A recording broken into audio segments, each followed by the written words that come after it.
Hey, this is Milo from the Descendents. We just put a record out called Ninth and Walnut. So check it out. See if you can get one.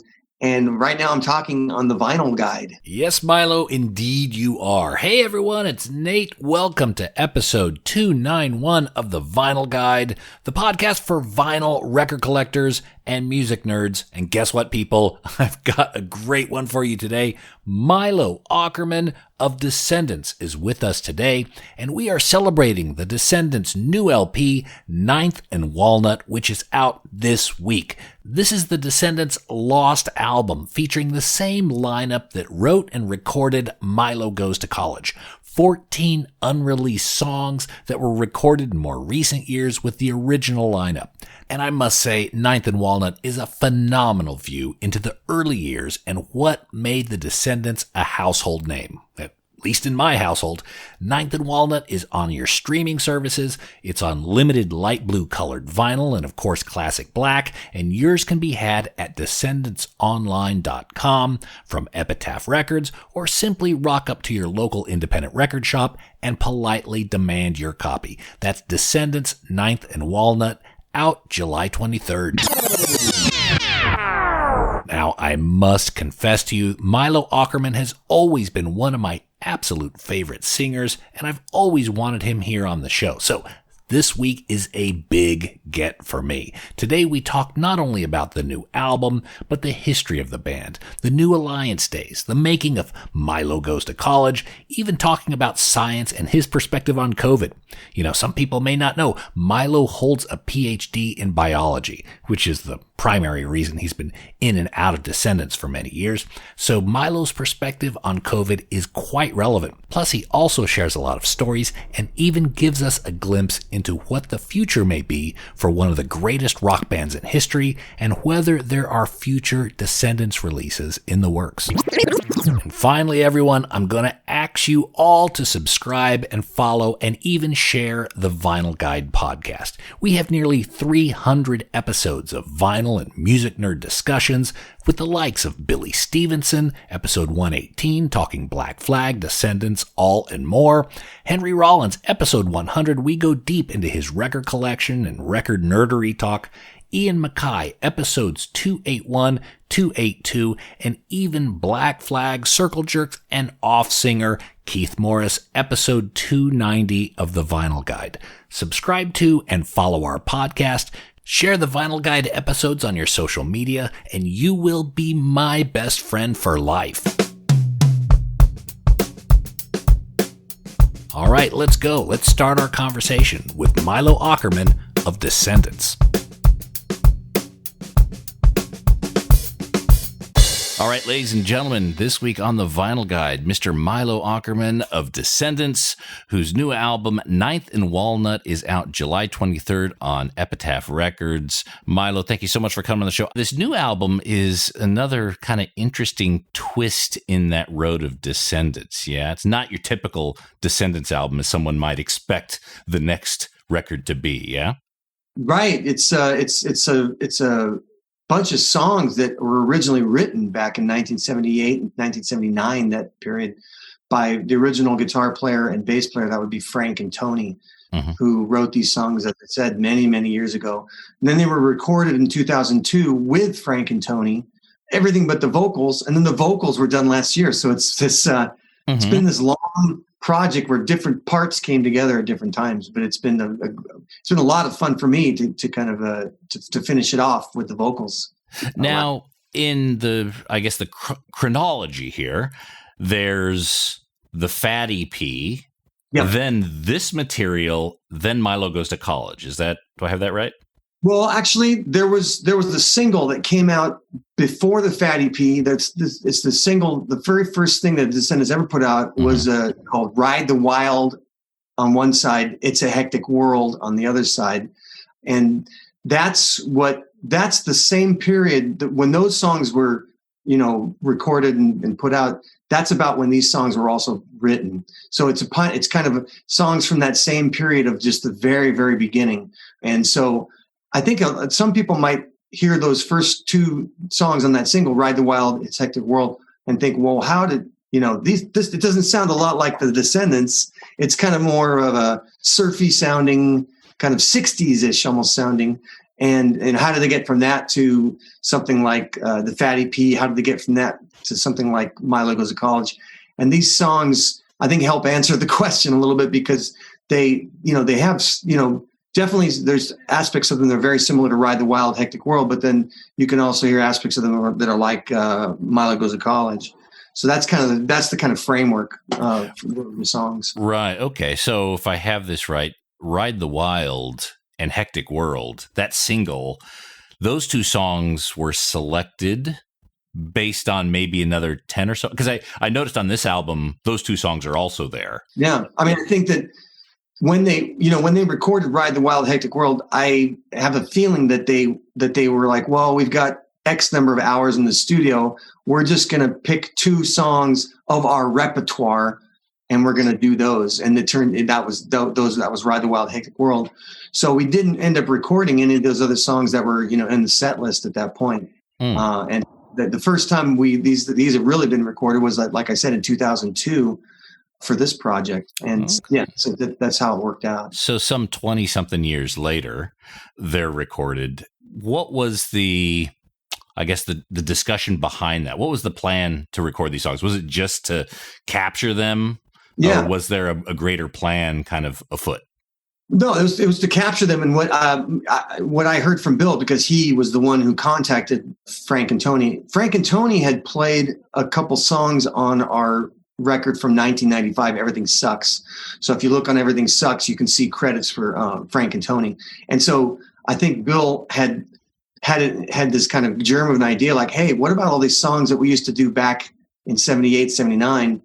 And so he contacted Frank and Tony, and, this would have been in like I said, 2001, 2002, and said, hey, let's just do this to record these for posterity, right? I mean, these are songs that were in the ether. They were in our brains and nowhere else. I mean, maybe there was a practice tape of them back then, but you know how practice are, little floppy cassettes that get lost, or the quality's not really all that good. So this was an attempt to document the very early material from the band for the first time, and that's so yeah. Frank and Tony, when it flew out to Fort Collins, and they knocked it all out.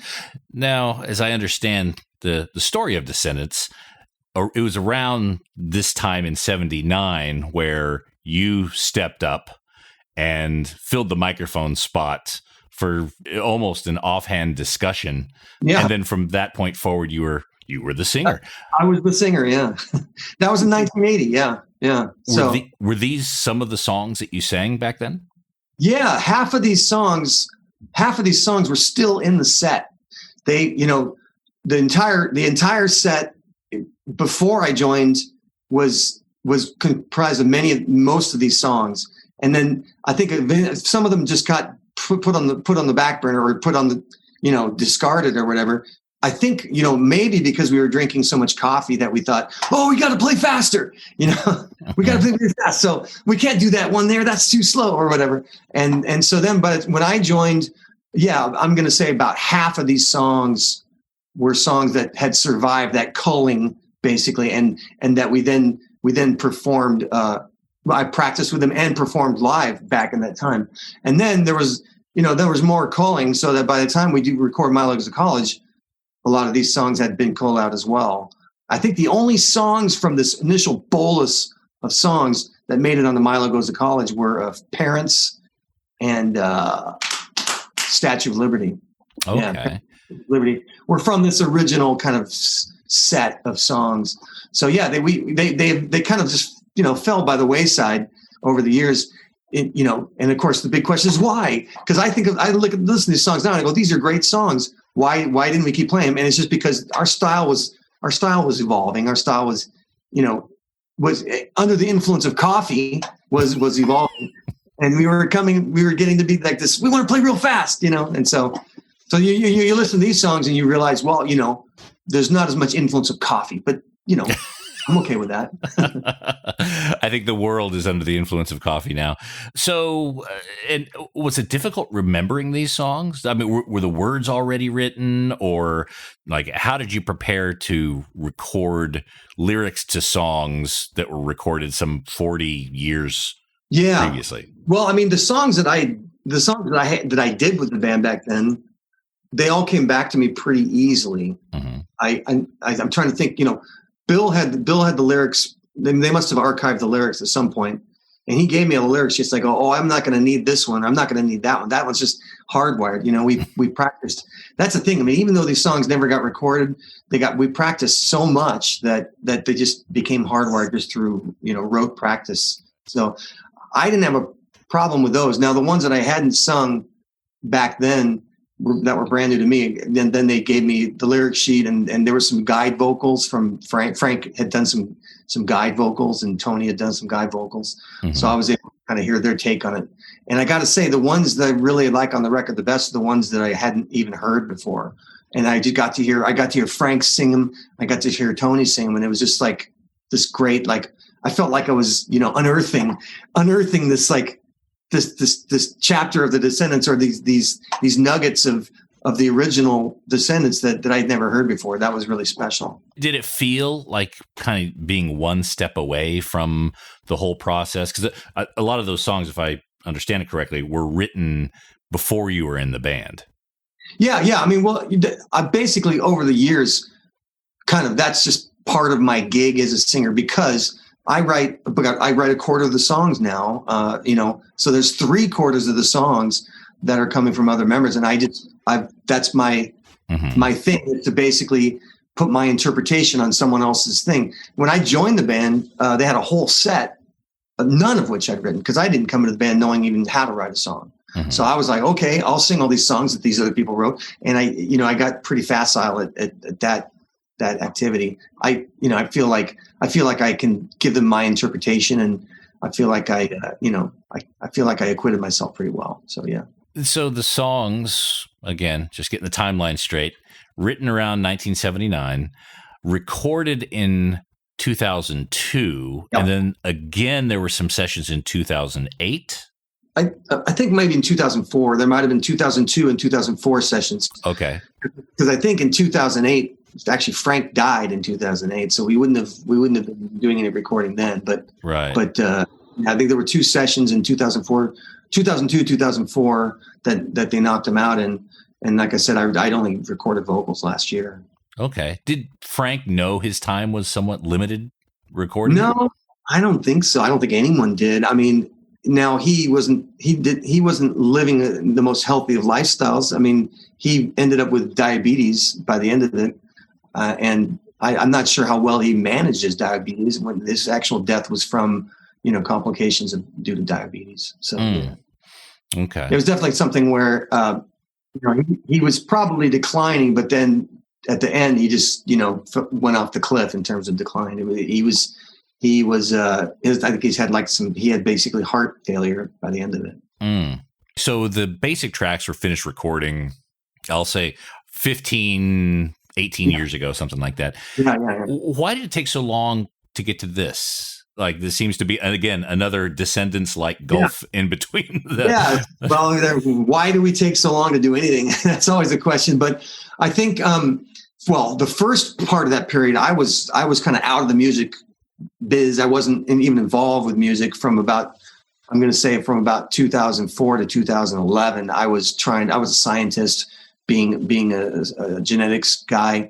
And so, I think Bill, he had told me about this stuff in 2004, I think. Mm-hmm. Hey, we did this thing. And I was like, that's cool. I got to get back to my experiment.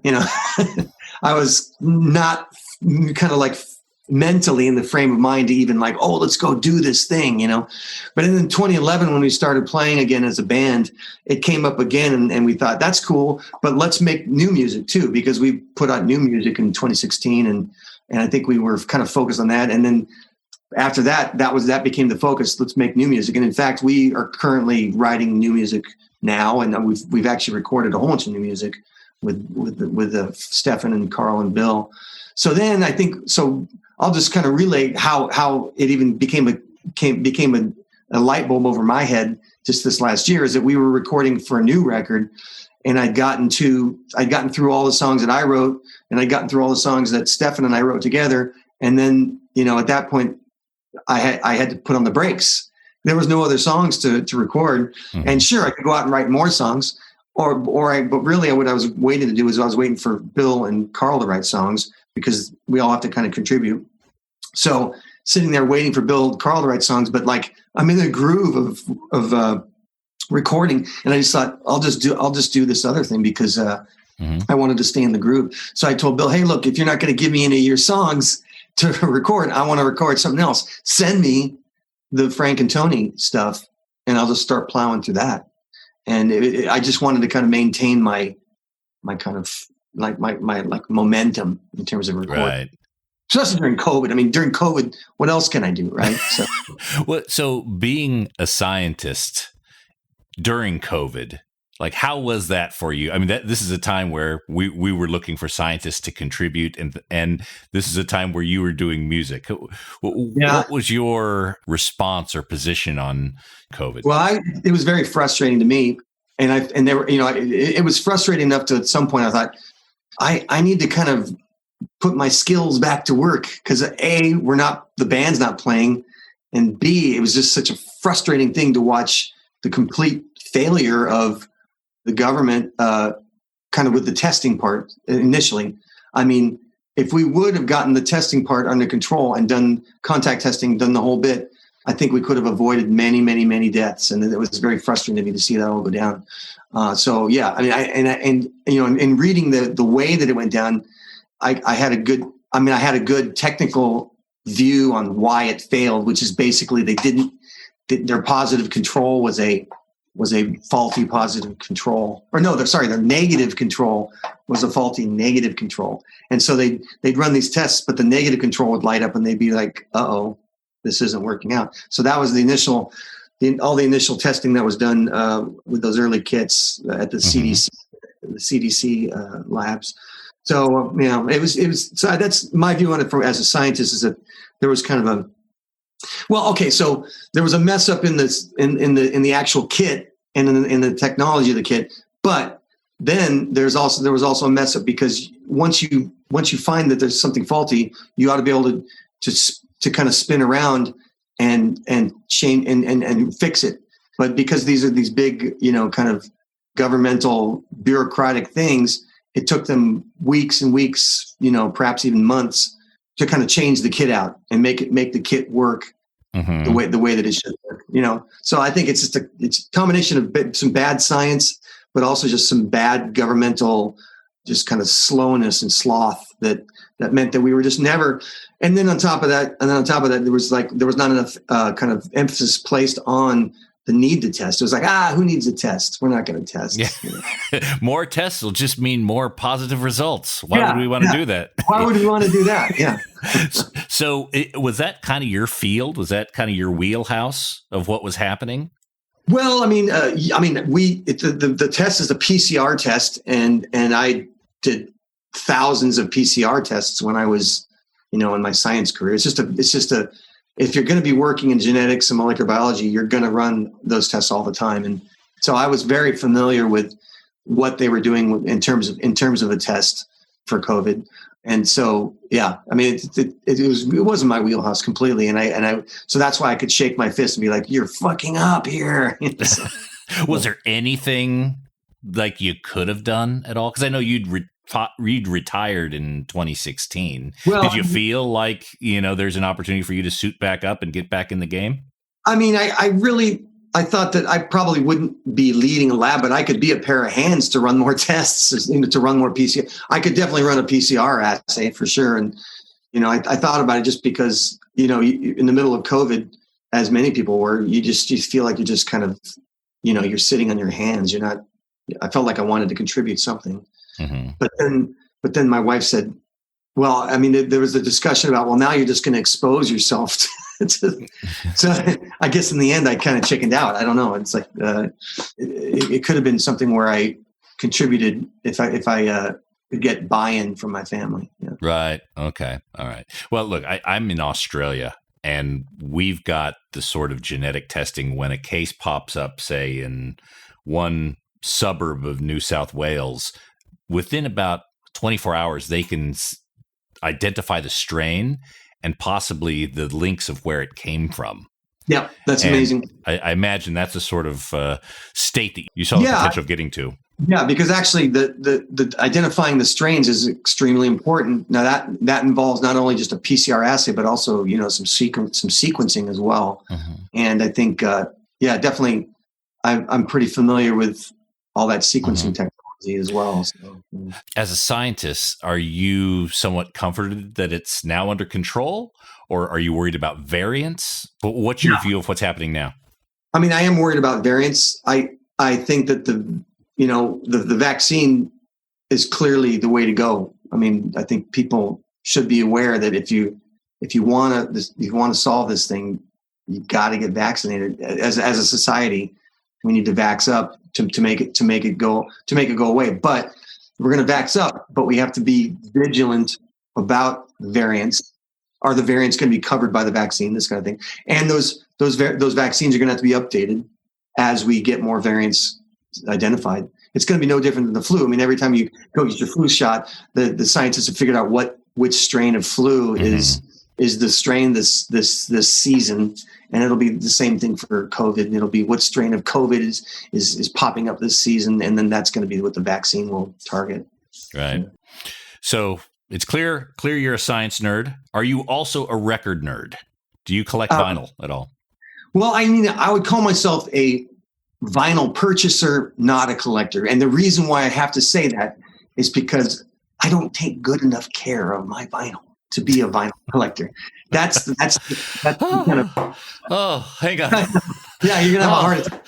Oh my gosh. Whew. Yeah. All right. Let me get a drink here. I got a turntable a few years back, and for my birthday, and I think my kids might have bought it for me, and they said, "Dad, we noticed that you had all these vinyl records and you weren't playing them, and we thought here's what you need." I said, "Yeah, you're right." Mm-hmm. And I think my initial thinking was I wanted a turntable so that I could convert everything to MP3s. So I had that as my motivation. But I'll tell you, I haven't converted a single record to MP3. A, out of laziness, and B, because I like playing. I like spinning. I like spinning the vinyl. And so I just decided, hey, if I want to hear my record, I'm going to go put it on. I'm not going to take some MP3 version of it and listen to it in any way. So that's kind of where I am with vinyl. It's like I listen to the radio. I listen to, obviously I use stream services, Spotify. But I'd say maybe 30% of my listening is by spinning records. I mean, so I really appreciate my kids buying me that turntable. It's one of the things that records have been sitting there for so long. I may never have, brought them upstairs if they hadn't, kicked me in the butt to kind of to get it. Were these records from your youth? Were there the pressings, records of even your copy of Milo Goes to College from back in the day? Those sort of things? Yeah, I think I might have something like that. I do have some pretty old records. And as I said, I'm not the best about taking care of them, but it was definitely great to go back and thumb through them and go, oh, I remember buying that one. The other thing that I've done is that when I go shopping at the record store now is I go, well, where did I first hear the Germs? Where did I first hear X? Where did I first hear, Devo? And I realized that all of my favorite bands, I never even owned those records because I was always going over to a friend's house and listening to them over their house. And so that's actually a great kind of trip down memory lane is if I put those records on, then I kind of put myself back into where I was when I first heard them. And so I realized that most of my favorite records I didn't even own. That's the punchline of all. Right. And so when I go to a record store now, I'm kind of filling in the gaps. I'm like, I went and bought Devo, Are We Not Men? I just never owned it. It was always, I went to my friend's house to listen to it. So now I've got my own copy of that. So that's been great to kind of, it's a great way of saying, well, that record's so important to me. Why not just have my own copy of it? Yeah. I always imagined Are We Not Men was a huge influence on early Descendents. That be fair? Yeah, absolutely. And that first single that came out, Ride the Wild Hectic World, if you listen to Hectic World and through the eyes of a Devo fan, you go, oh yeah, Devo. It's got a boppy kind of new wavy thing going on, and that probably appealed to me as a 17, 18-year-old or listening to it, kind of like, because I kind of went from being that new wave kid listening to Devo to kind of making the jump to punk rock. And that all happened because of this one show I went to where Devo played and X opened up. And so then it was like, I listened to X play and I was like, whoa, these guys are cool. And then Devo played and I realized, wait a minute, I think I like X more now than Devo. And so that was the kind of dividing line for me. And I got more into them. Was there ever an artist or singer who you looked at in your early days and thought, I want to do that? Who was your musical mentor?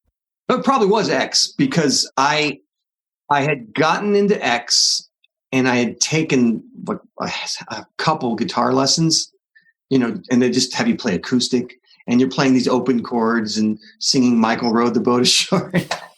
And I'm listening to X going, wait a minute, I want to play this. But you can't play X on A on acoustic, but B, you can't, they're playing those bar chords that we all agree about. I didn't know what those were. So I was over at my friend's house, of course, because he owned the X record. And I put it on, and his brother was there, who was an actual guitar player. And I said, how do you play this? And, they go into, Johnny Hit and Run Pauline or whatever. And he goes, oh, that's just bar chords. And he picked up his guitar and showed me how to play a bar chord. And it just opened up this world for me. So I think that was what it was like. And once you learn about bar chords and you kind of go, I love punk rock and I can play a bar chord, it all opens up. Now, there was that moment where you were watching Descendents practice. You were on the sidelines, and then you put your hand up and said, hey, I think I can sing Hectic World, I think was how the story goes. And they gave you the shot, and then from then on, you were the singer. But in the moments or days or even weeks before you stuck your hand up, were you trying to build up the courage to raise your hand? That's a good question. I'm trying to think back to that moment. Was I scheming and planning this for? I don't think so. I feel like yeah. And here's why: because I went to go see them practice, and they had a mic set up, and I just assumed that when they practiced, each guy sang their songs. I mean, half the songs were Tony's songs, half the songs were Frank's songs at that time, and so I'm waiting for them to step up to the mic when it was their turn to sing, and they weren't. They were just like, oh, we're just going to play. And then I'm thinking, well, I didn't really ask them, why aren't you singing? I just figured, well, they're not doing it because they are, it's easier for them just to get tight with the song if they just play it and not do the singing. But so that I think that's why it kind of happened the spur of the moment, because I just thought, no one's stepping up to the mic. That means that I could if I wanted, and I just said, hey, I'll sing Ride the Wild right now just for fun, and just to kind of as a laugh. Right. And or it's a hectic world. Yeah. Were you the type of person that would do things like that? Were you that spontaneous? Were you brave like that? I was not. I was a pretty shy high schooler, especially as a junior, sophomore. I mean, sorry, as a freshman, sophomore, junior. I was pretty shy and didn't really have a lot of confidence, or just didn't have any kind of a social presence or a way of kind of, stating to the world, I am me or whatever, But what happened is I think punk rock helped that, because I was going out, I started going out to see shows, and I also just started to kind of embrace my own personality. Because I was a geek, I was a nerd, and that was something I just kind of kept under wraps, or just kind of never allowed to emerge in my personality. But punk rock allowed me to be a geek. It allowed me to be a nerd, because punk rock, it allows you to be anything you want to be. It's all about getting out your aggressions and your frustrations. And B, part of being a nerd and being a geek is that you're just kind of like, at least one version of a nerd is just kind of like this spazzy person who's just like, all over. And so I felt like punk rock was allowing me to kind of allowing my personality to come to fruition. Right. And so I wouldn't have done what I did there if it had been like a year or two earlier, because I would have been too kind of closed into myself. But definitely punk helped me get, to the point where when I did go see the practice, I was kind of like, I'm going to do this. I'm just going to do this. Yeah. Right. Now, you raised your hand spontaneously. You jumped up there. You sang songs. There were probably 6 people in the room, I would imagine. How long was it between there and the time you got to a show with a much larger crowd? Well, I think I did that, and I think maybe a couple weeks later. It's kind of murky, but it wasn't immediate. It wasn't like I sang and they say, "You're hired." There was nothing. It was more like, I think that they were, I wasn't really a singer. So I kind of gave it my best effort, but I wasn't a singer. And so I think they probably didn't think much of it. But then later on, maybe one of either Frank or Tony, I think it was probably Frank, was saying, I'm getting tired of singing my own songs. Why don't we just let Milo do it? It was one of these like, well, if we had a singer, we could not have to sing our own songs. And in fact, they did have a singer, a girl singer, a female singer for some period before I joined. And the thing is I never saw her come to practice. So that was the confusing thing. Why wasn't she at practice? I don't know. But when I'd go see them play live, all of a sudden there was this singer singing. So it was kind of weird that way. But I think the decision to have me be singer maybe had to do with the energy I brought to it or something, but right. It all worked out. And then I think probably, like I said, if that would have been a few weeks / a month later or whatever. And then the first show I was supposed to do was probably a month or two after that. Do you remember the anticipation of going up on stage, or do you recall being completely fine with that? Well, I was really nervous. I think the first couple of shows I did, I barely faced the audience. I would face the band because the music was coming from them and I wanted to kind of vibe off them. And that's how we were in the practice room. We're all just facing each other in the practice room. Right. So I thought, well, this is going to make me the most comfortable if I just face them, and it makes me more comfortable to not face the audience, then I'm going to do that. Right. Yeah. It definitely didn't come naturally to me. So even though, as I said, as a high school student, I was pretty shy, but I kind of broken out to some degree. But when I started singing, I realized I needed to break out even more. Mm-hmm. There was more breaking out to be done. Yeah. So let's fast forward quickly to the Fat EP. Do you recall the conversation with Mike Watt and D Boone about pressing up the Fat EP on New Alliance? We'll be back after these messages. Psst, hey. I gotta let you know about the Groove Washer record cleaner. The Groove Washer is the best record cleaner money can buy. I use it daily, and it not only cleans my records so they look and sound their very best, but the Groove Washer is also safe for long-term vinyl storage. I would never trust my vinyl with a no-name cleaner. Ask for the Groove Washer by name at your local record shop and accept no substitutes. And if they don't stock the Groove Washer, just simply go to groovewasher.com and get 10% off with discount code VinylGuide10. That's groovewasher.com, discount code VinylGuide10. Write this down, AudiofileUSA.com. AudiofileUSA.com is a family-owned and operated record shop that only sells excellent and near-mint vinyl records. They somehow find the cleanest record collections on the planet, many in original shrink wrap, some still sealed, and AudiofileUSA.com makes these decades-old pressings available to you.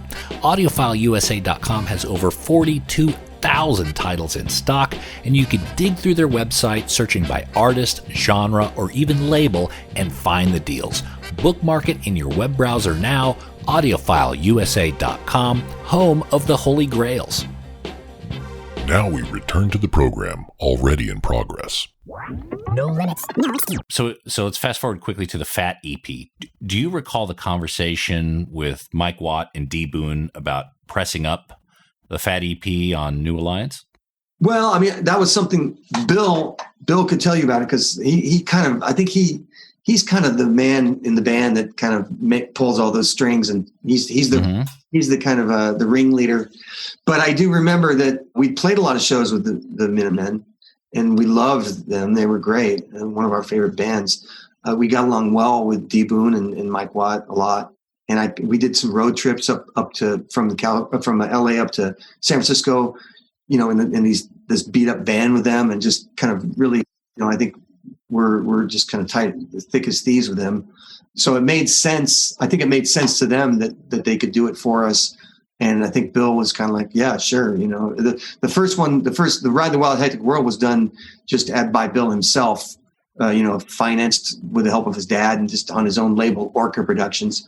Yeah. The fact that Watt was willing to step in and help us with that made it made a little sense. I don't think we had greater ambitions than just being on New Alliance, really. So yeah. Do you remember anything about the records being pressed? Do you remember, I don't know how many? Do you remember the day that the boxes came in? What do you recall from that?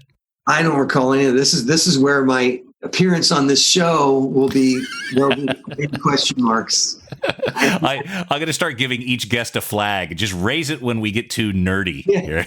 That was because I think, and that would be something where if I could have a lifeline to call Bill, then I could call him and he'd know. Oh, we pressed 500 or whatever the number would be. It wasn't a ton that we pressed, Mm-hmm.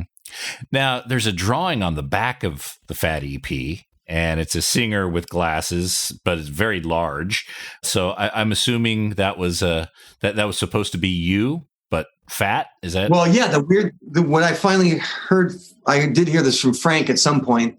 I'm not exactly sure when he told me this, but that was an amalgam. It was the amalgam Descendant, because I think it was Bill's body and then my head. And maybe I'm not sure what parts were Tony, what parts were Frank, but it was but it made sense. Fat EP, so Fat Milo or whatever. Yeah, but it's supposed to be an amalgam of sorts. I always thought when I looked at it, I always thought the guy's eating a candy bar, but that was just Frank's art. It made it look like he's just chewing on a candy bar. Oh, I thought he was a microphone. I thought he was singing. No, it is. I think it is supposed to be a microphone, but I thought it was a candy bar because again, it fits with the fat theme, Right.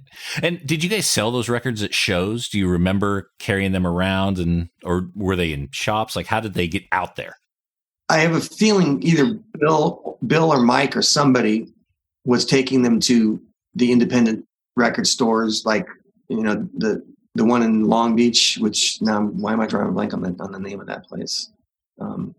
This one independent record store in Long Beach they carried all the Zeds, Zed Records. Yeah. So Zeds would have all the new, 45s of bands, Orange County bands and South Bay band. And so we'd go down and give them some. And then this place called Recycled Records was smaller place that you could kind of reliably find a lot of local vinyl at, and so I probably brought them there. But they weren't getting distributed to Tower or anything like that. Yeah. But now when we go see a show, every band's got a merch table. Yeah. And it's a very well-defined practice at this point. But in the early days, you didn't have anything. Right. We didn't have that. We didn't have T-shirts. This is pre-T-shirts. Why, someone had the bright idea of, hey, we should sell merch, but it wasn't us at that point. I mean, but there were a lot of bands that hadn't discovered it either. My first X shirt, I had to spray paint. I had to use a stencil and spray paint my first X shirt because I didn't know where to buy an X shirt. As far as I knew, they weren't available. So so we were really ahead of the curve on that. So Milo Goes to College. It has the Milo caricature on the cover. At what point did that become a thing? Was Milo Goes to College the first time that really became known, or were you guys drawing cartoons about one another? Was there a Milo character leading up to that? There was a Milo character, but not as part of the band. The Milo character was actually being drawn by a high school friend of mine during class to entertain me, to annoy me at times, but to entertain others.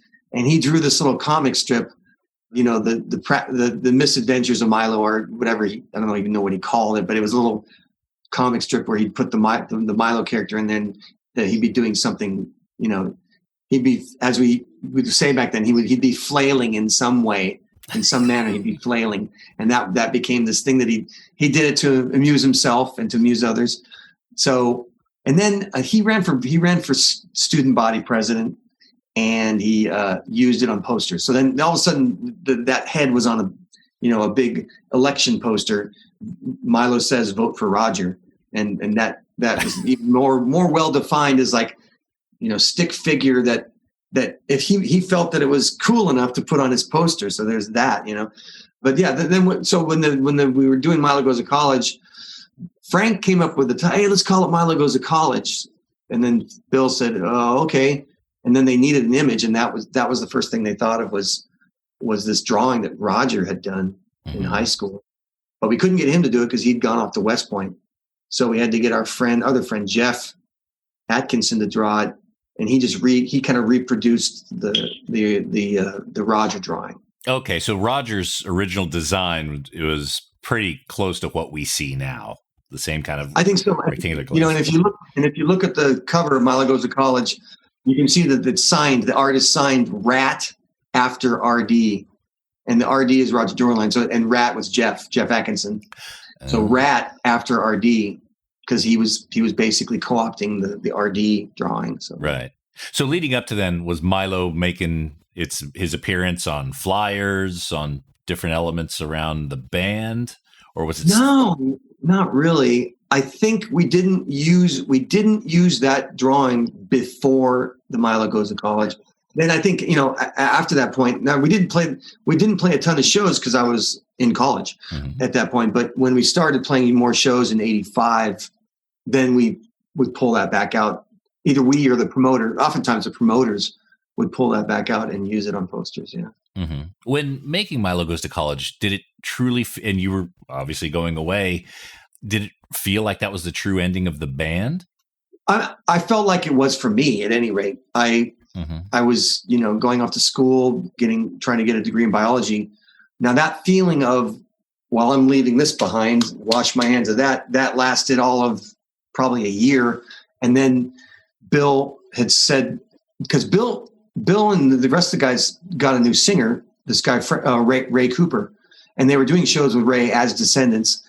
And then Ray said, I don't really feel like singing. I'd rather be a guitar player. And at that point, they had shows booked with Ray as singing, but Ray didn't want to sing. And so he called me up. I was down in San Diego, and he called me up and said, hey, you want to just fill in for Ray? So I did it, and I enjoyed it. And that set the seed, I think, for me.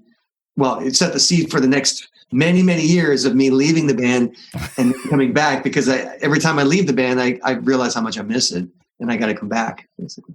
Now, just the longevity of Milo Goes to College. I'm assuming it surprises you, as it's such an interesting, unique story. When did you realize that this record had such a unique space? Man, I don't think it was until the middle of the 90s, because even when I left the band in '87 to go to grad school at that point, and at that point I was kind of like, well, we had our mark on the punk world, and now I'm moving on. But when I came back and we did this thing in '95 with Everything Sucks, it was definitely something where people really harkened back to that first thing that we did, first LP, not first everything, but our first LP. And yeah, that definitely, it struck me then that, well, okay, so that, someone externally had to tell me that it was important, because I was not aware at that point. Yeah. Right. Yeah. You're in a vacuum, but all of a sudden you start seeing people with Milo tattoos, and people who are very well-known musicians telling you how influential that record was. Yeah. I mean, yeah. Obviously, I'm very grateful for all of it, because we went into it just as a kind of, it's just a fun thing that we did. For me, it was, we obviously were really committed to what we were doing, but for me, it was just this fun thing. And so to have it be something that could have this lasting impact is, to me, it's kind of gravy. It's gravy. It's something really I've enjoyed a lot. So yeah. At the time, did you feel it was different?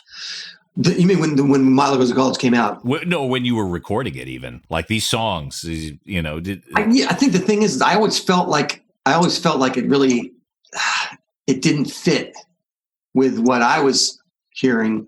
So in that sense, I felt like it was different, because I felt like, some of my favorite bands, Black Flag, Germs, I felt like we kind of fit in with those, with say Black Flag. I mean, I guess that's probably the closest reference point.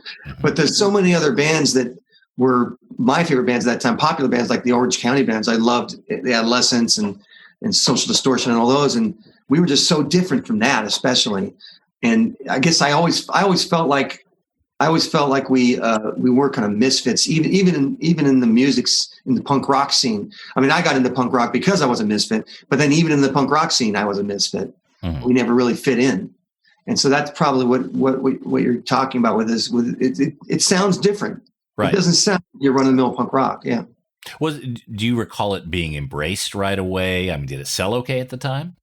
No, I mean, I don't think it's ever sold, like gangbusters. I guess the audience is more people who are going back to discover that kind of original stuff or whatever. But yeah, I think if anything, it was a slow burn. I think it was a slow burn where in 82, 83, 84, it sold some number of thousand things, not a bunch. And then in 85, we went and toured. In 85, 86, and 87, we toured. And I think that's when we started to, I think, make more of a name for ourselves. And just by shoving our faces out there when we play live. And I think that probably caused the slow burn to start where, it's been this kind of slow, this accumulation. There was never any big splash. And I don't think Milo Goes to College was a big splash. Yeah. All right. So really quick, a potential record nerd flag here. There's some messages in the run out groove of the vinyl. Oh, right. I hope I can. I don't know. You may have to remind me what they are. Okay. Well, I'm interested to see if you remember. Well, one of them, and maybe this was the Fatty P. I'm not sure if it was Fatty P or if it was Milo Goes to College, but make sure you play this loud enough to blow the shit out of your speakers. I don't know if that's one of them, but maybe that's not the. Let me look at Fatty P really quick and see what that was. No, this one on one side it says Spillage. Yeah, and on the other side, I was a punk when it didn't count. I think one of those was probably Spillage was probably Bill, and the other one's probably Frank. Okay. Because I mean, I think I was a punk when it didn't count. We had Spot on the show, and he actually said that he wrote some of these when the bands weren't aware of them too. So maybe he wrote Spillage. Yeah, I see him writing Spillage. But the other, I was a punk when it didn't count. That sounds pretty Frank-like, I would think. Yeah, and Fat EP does. Well, I don't know if it says the run out groove on the Fat EP was bonus butt and take a shit. Okay. Yes. But there was a commentary, I think, on the label. Make sure to play this loud and blow the shit out of your speakers. Okay. That's on Fatty P, but it's just comment. Yeah, just a comment. Okay. Do you recall, going back to Milo Goes to College, it came with an insert lyric sheet. Yeah. Do you recall being involved at all in assembly or creation of any of those tactile items? I don't think so. Okay. I don't think so. Yeah. I mean, I've had more involvement more recently when I write, I've written more lyrics on that record. I wrote like 2 lyrics, I think, or 3, maybe 3 lyrics on that record. Okay. And I think I just gave my lyrics to Bill, and I think he might have done it. Yeah. Right. What was your reaction? I've heard a story that you didn't even get a copy of Milo Goes to College. You had to hear it from a friend or a neighbor of a friend. Right. That's true. Because I know that Bill had designs on giving me at least a cassette of it, right? Mm-hmm. Like here's the master. Here's a cassette of the master. But I was down at school. I recorded the vocals that got recorded in July approximately, and then it wasn't getting mastered till late summer, early fall, and I'd already gone down to school. So even though he had designs on giving me that, it didn't happen. Because when I mentioned this in some other interview, he was like, I didn't give you even a cassette of it? I said, no, I got nothing. I had nothing. So I was living down in San Diego. I was living at off campus because I screwed up my dorm application or something. So I was living off campus in a family's house and with a couple of teenage sons of the family. And one of the teenage sons said, "Hey, my friend down the street just bought your new record." And I was like, "Oh, I mean, it's out?" I had no idea. I had no idea what the release date was or anything like that. And he said, "Well, you want to come hear it?" I said, yeah, because like I said, I hadn't even heard the final version. So we walked down the street to his friend's house and they spun it. And I think they must have been looking at me weird because I was really just like listening intently because I hadn't heard the final mixes, the final masters, anything. I hadn't heard any of that. And so I'm just sitting there listening and they're just like, well, this guy's here. It seems like he's listening to this for the first time, which was exactly what was happening. Yeah. It's weird. So, obviously, there's you famously vacillated between Descendents and we'll call it civilian life. Yeah. Did you stay close to the band during that time? Like how often did you talk to Bill or anyone else while you were off doing your non-band life? Yeah, I mean, I think it was pretty much like I would check in with them pretty regularly, and if only because there were opportunities for me to kind of get back on stage with them all throughout this. I mentioned when Ray was singing where he said, "Oh, I'm not going to sing anymore." Then that presented itself with some opportunities for me to drive up from San Diego, go back up to LA and play a few shows that way. Mm-hmm. And then I do the same thing in 87.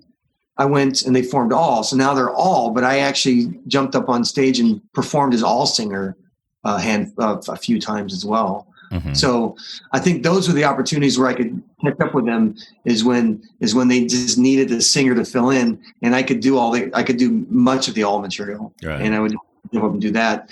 So in the final analysis, what I've finally come to realize is that Bill and I we're kind of soulmates of a sort, and we've gone years without talking to each other. Not recently, but I'm going to say in the 90s and then maybe in the aughts.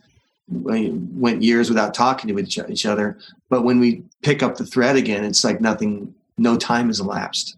We just fall right back in to like we are best friends and we're best friends for life, and that's kind of how we roll. It's just been one of the best friendships of my life for sure. Mm-hmm. And understanding the All Descendents struggle, yeah, I think there was a challenge with All, and I happen to be a fan of both bands, but it was never that easy for especially the singers of All to be able to live in the shadow of Descendents. How did you ride that line of being a friend to the band but not being perhaps intimidating or being careful with how the other singers were interpreting your involvement? Well, I always proclaimed myself the biggest fan of All. I mean, and I have been since the start of that band. And I would go see them play, and I'd be right down in front. On the times when I wasn't singing, I was like fanboy with them. Mm-hmm. And I think that's just I was the biggest cheerleader. So I felt like that's how I could help the singers out. Is like I could be a cheerleader for that singer at that time. And we did this thing of 2019. This is a few months before COVID. We had Blasting Room had a 25th anniversary. And they invited all the All singers out. Now Chad couldn't make it, but Scott was able to come, and Dave Smalley was able to come, and it was just this. To me, it was just this really incredible kind of communion of people, and it brought back all these great feelings of watching the Dave Smalley All and watching the Scott Reynolds All, and just how important both those incarnations of All were to me. There's just a ton of mutual admiration. Mm-hmm. So I think it goes both ways. I never really felt like I was intimidated. I never meant to be intimidating. I hope they never felt intimidated, because I just loved both those guys, and and Chad as well. I think every singer in that band it's a challenging thing to take on, and they just all really acquitted themselves real well. Yeah. Look, I imagine you'd have to be very sensitive to that in the perception, because it could be seen. I'm not saying it was seen, but it could be seen like, here's like a married couple and the former husband keeps kind of hanging around. Yeah. Yeah. Like, I'm sure there may have been times where they were, oh no, I hope he didn't show up. The thing is like, and I was friends on social media with Scott Reynolds a few years back, and people would tease him about not being like, you're not Milo. That was the thing. It was if you're not Milo, then I'm done with you, or this kind of thing. And I think he pretended to be really, really insulted by that to kind of make a joke out of it. And so we had some good riffing on that, where he had to deal with people with that statement, "You're not Milo," this kind of thing. And the silly thing is, of course I'm not Milo. I'm Scott Reynolds. Right. I felt like he and I could strike a good vibe with each other, even with that hanging over us, because he was kind of making light of it anyways. He's such a funny guy anyways. So it sounds like Descendents are recording or have recorded something new. When do you think we'll hear more about the current Descendents lineup new record? Well, and the thing about it is we definitely had designs on making a new record. And we'd recorded all these songs that Stefan and I wrote together, and songs that I wrote by myself, songs that Stefan wrote by himself. So we had 50% kind of full steam ahead. And then, Bill and Carl, they still have to write theirs. And I think the Ninth and Walnut, when that came around and we recorded that, it's one of these. I think it gave them a reprieve. It gave Bill and Carl a bit of a reprieve in terms of writing. Which, I mean, I suppose that's good, because now they can really focus on writing. And that's the idea, is that we're putting out Ninth and Walnut, and then probably I'm hoping next year, 2022. We can put out a new Descendents record. Yeah. Now maybe not recently, but not long ago, we had James Williamson on of Stooges. And of course, he spent a lot of years in his civilian life doing his high tech job. Did your punk past ever play into your scientific life? And did it ever interfere with what you were doing or cause any challenges? Well, I would say that when I was doing science, I really wanted to do it full time. And that's why you have these periods where I was just completely AWOL from, because I'd gotten a PhD in biology, and I thought, I got it. I can't let that go to waste. I need to use it. And so, I think there was periods where I would try to dabble in each and realize in frustration that was not going to happen. I couldn't just dabble. And that's true of the band too. The Descendents is not a band that you just dabble in. You're either in or you're out in terms of the commitment that it takes. Even just the touring, it's so intensive. So I was always bouncing back and forth, never able to really meld the two lives together, and that was kind of by choice, because I felt if I melded them, it would just dilute each of them out. Now, what happened in 2016 it's 2011, I should say, is we started playing shows again, and we got into a cadence that was much more amenable to me still being a scientist. So from 2011 to 2016, I was playing as many shows as possible using vacation time away from my science gig. And that was my decision. I'm going to waste all my vacation time on, or most of it at any rate, to play shows with the Descendents. And that's how I was able to kind of, at least for some period, balance the two and have not be one didn't have to interfere with the other so much. Did you ever have at work people recognizing you? Like, wait a minute, my friend's got your tattoo on their leg. Yeah, that would occasionally happen. But also I think the scuttlebutt went around. If we got a new person coming in, then the rest of the lab would be. You realize, of course, this guy has this alter ego, and then they'd fill them in, and then either the person would be like, I don't know what you're doing, or they'd actually be like, oh, I know that. Yeah, I know that. And I get my lab coming to the shows that we do. At least some of them would come and see me play. And that was always weird, because these are the people, in some cases, these are people that I am I'm their boss. I'm their advisor, and they're coming to the show to watch me play. Some weird situation. But so there's that kind of thing happening. Now, hypercaphium spasonate, I imagine that title was from you. Yeah? That's the first time you put science in Descendents? Yeah, so the title itself is from Carl, but what we had this great image that Bill wanted to use, and I thought was cool too, which is it's an Erlenmeyer flask. That's just goes that Milo face. We would find all kinds of weird, kooky ways to use the Milo face as an abstract object. And so sticking it onto a Erlenmeyer flask is just spot on. Yeah. So we had that image and we wanted to use it as the image for the record, but then we didn't have a title. So the title came after the fact. And Bill and I, we brainstormed and couldn't really come up with the perfect title. But I decided it ought to be a compound. It ought to be the compound that we're making in the flask. So we started to develop this story around what's happening in the flask. And the flask is a flask of this super caffeinated chemical X. We can call it chemical X. But then of course you got to give it a name eventually, and that was the name. And that was Carl's name, brilliant name he came up with, which actually got us in trouble in England. So that's how did it get you in trouble in England? Well, the spaz part in England. In England, spaz is not the same. Doesn't mean the same thing. I mean, when I was growing up, I called myself a spaz when I was growing up. I was a nerd. I was a geek. I was a spaz. Don't say that over in England. Yeah.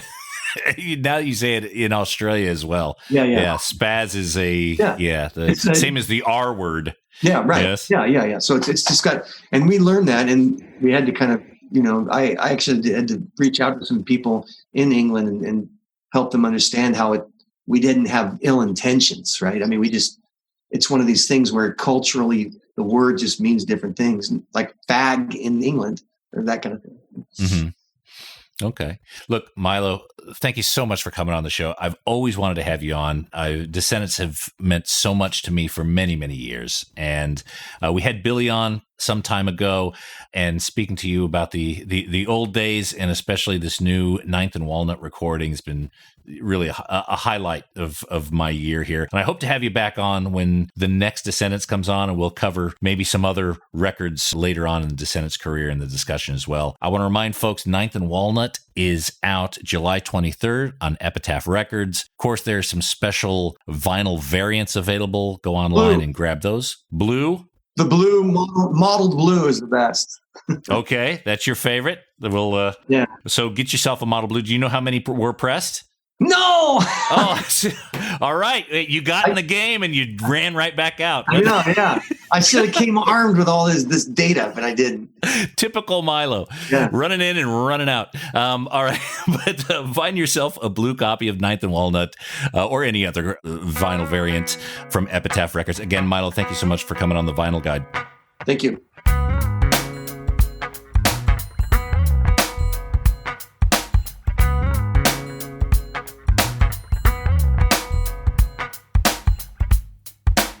All right, there we go, ladies and gentlemen. Mr. Milo Aukerman of Descendents. 9th and Walnut is out July 23rd.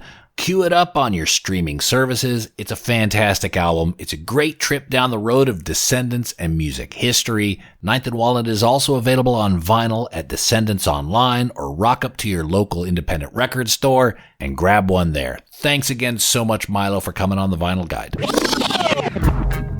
That is it for this episode of the Vinyl Guide. Thank you so much for tuning in. Please share these podcasts online. Put them on your social media. Tweet them out on Twitter. Help us spread the word about the Vinyl Guide. And if you want to do me an extra solid favor, please leave us a positive review on iTunes or wherever you get these podcasts. Log in, give us 5 out of 5, 10 out of 10. Say something nice, make us blush. That is always appreciated. And we'll be back shortly with a brand new episode. So until we talk next time, get out there and buy some records, people. Cheers. That's it for this episode of The Vinyl Guide. Send your thoughts to Nate at thevinylguide.com or follow or tag us on Instagram at Vinyl Guide. Until next time, keep spinning.